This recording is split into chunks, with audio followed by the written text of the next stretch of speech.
Hi. I am Ilima of the Sex Bots, and we are here for more story time. We are in my bedroom again, and this is Darling. And we are going to continue reading from the Fellowship of the Ring, getting even closer to the end. Exciting things are happening.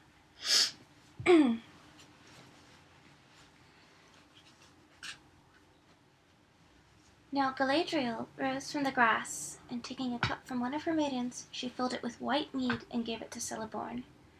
"Now it is time to drink the cup of farewell," she said. "Drink, Lord of the Galadriel, and let not your heart be sad, though night must follow noon, and already our evening draweth nigh." Then she brought the cup to each of the company, and bade them drink in farewell. But when they had drunk, she commanded them to sit again on the grass, and chairs were set for her and for Celeborn. Her maidens stood silent about her, and a while she looked upon her guests. At last she spoke again. "We have drunk the cup of parting," she said, "and the shadows fall between us. But before you go, I have brought in my ship gifts, which the Lord and Lady of the Galadriel now offer you in memory of Lothlorien." Then she called to each in turn. "Here is the gift of Celeborn and Galadriel to the leader of your company," she said to Aragorn, and she gave him a sheath that had been made to fit his sword. It was overlaid with a tracery of flowers and leaves wrought of silver and gold, and on it were set in elven runes formed of many gems the name Anduil and the lineage of the sword. "The blade that is drawn from this sheath shall not be stained or broken even in defeat," she said. "But there is aught else that you desire of me at our parting? For darkness will flow between us, and it may be that we shall not meet again, unless it be far hence upon a road that has no returning."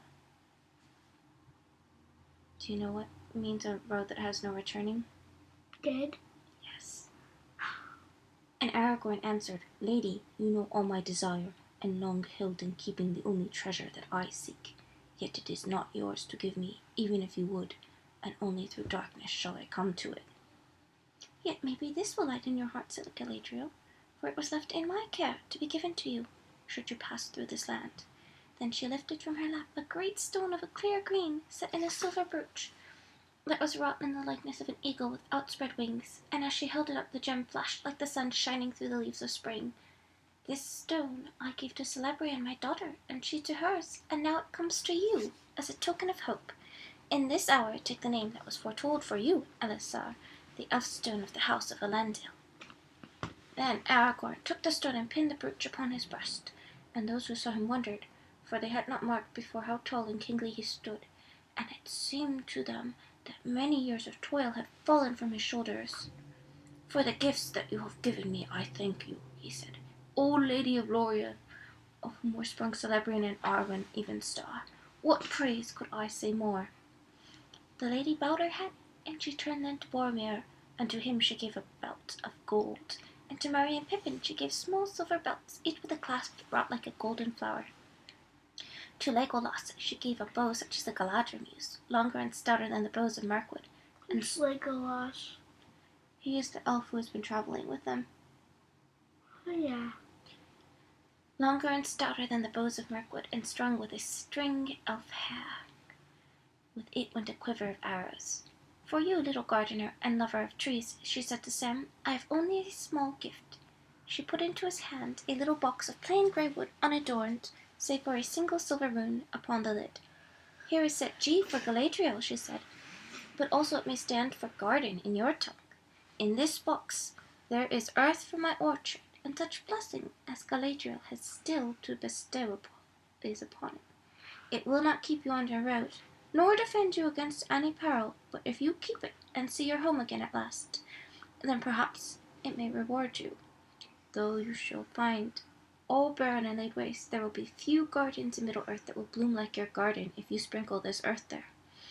Then you may remember Galadriel, and catch a glimpse far off of Lothlorien that you have seen only in our winter. For our spring and our summer are gone by, and they will never be seen on earth again, save in memory."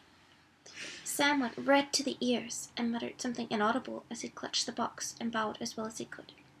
"And what gift would a dwarf ask of the elves?" said Galadriel, turning to Gimli. "None, lady," answered Gimli. It is enough for me to have seen the Lady of the Galadriel, and to have heard her gentle words. Hear, all ye elves, she cried to those about her. Let none say again that dwarfs are grasping and ungracious. Yet surely, Gimli, son of Gloin, you desire something that I could give? Name it, I bid you. You shall not be the only guest without a gift. There is nothing, Lady Galadriel, said Gimli, bowing low and stammering. Nothing, unless it is permitted to ask. Nay, to name a single strand of your hair, which surpasses the gold of the earth as the stars surpass the gems of the mine. I do not ask for such a gift, but you commanded me to name my desire. It used to be, before people had pictures, or could take photographs, that you would carry someone's hair to remember the color, to remember them. So it's like he's asking for a picture of her. Do you know what that means? What? He's in love with her. Hmm. The elves stirred and murmured with astonishment, and Celeborn gazed at the dwarf in wonder, but the lady smiled. It is said that the skill of the dwarfs is in their hands rather than in their tongues, she said. Yet that is not true of Gimli, for none have ever made to me a request so bold, and yet so courteous. And how shall I refuse, since I commanded him to speak? But tell me, what would you do with such a gift? Treasure it, lady, he answered, in memory of your words to me at our first meeting. And if ever I return to the smithies of my home, it shall be set in imperishable crystal, to be an heirloom of my house, and a pledge of goodwill between the mountain and the wood until the end of days. Then the lady unbraided one of her long tresses, and cut off 3 golden hairs, and laid them in Gimli's hand. These words shall go with the gift, she said. I do not foretell, for all foretelling is now in vain. On the one hand lies darkness, and on the other only hope. But if hope should not fail, then I say to you, Gimli, son of Gloin, that your hands shall flow with gold, and yet over you gold shall have no dominion. And you, ring-bearer, she said, turning to Frodo, I come to you last, who are not last in my thoughts. For you, I have prepared this. She held up a small crystal phial. It glittered as she moved it, and rays of white light sprang from her hand. In this phial, she said, is caught the light of Erendel's star, set amid the waters of my fountain. It will shine still brighter when night is about you. May it be a light to you in dark places when all the other lights go out. Remember Galadriel and her mirror. Frodo took the phial, and for a moment, as it shone between them, he saw her again, standing like a queen, great and beautiful, but no longer terrible. He bowed, but found no words to say. Now the lady arose, and Celeborn led them back to the height. A yellow noon lay on the green land of the Tongue, and the water glittered with silver. All at last was made ready. The company took their places in the boats as before. Crying farewell, the elves of Lorien, with long green poles, thrust them out into the flowing stream, and the rippling waters bore them slowly away. The travelers sat still without moving. Okay, we're gonna pause so you can blow your nose, Bubba. Okay? Okay. Go blow your nose. Alright,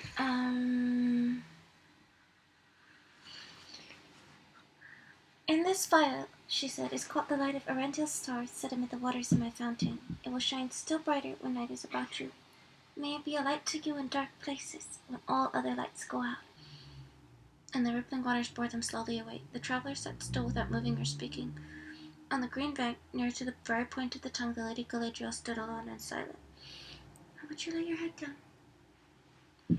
As they passed her, they turned, and their eyes watched her slowly floating away from them. For, so it seemed to them, Lorien was slipping backward, like a bright ship masted with enchanted trees, sailing on to forgotten shores, while they sat helpless upon the margin of the grey and leafless world. Even as they gazed, the silver load passed out into the currents of the great river, and their boats turned and began to speed southward.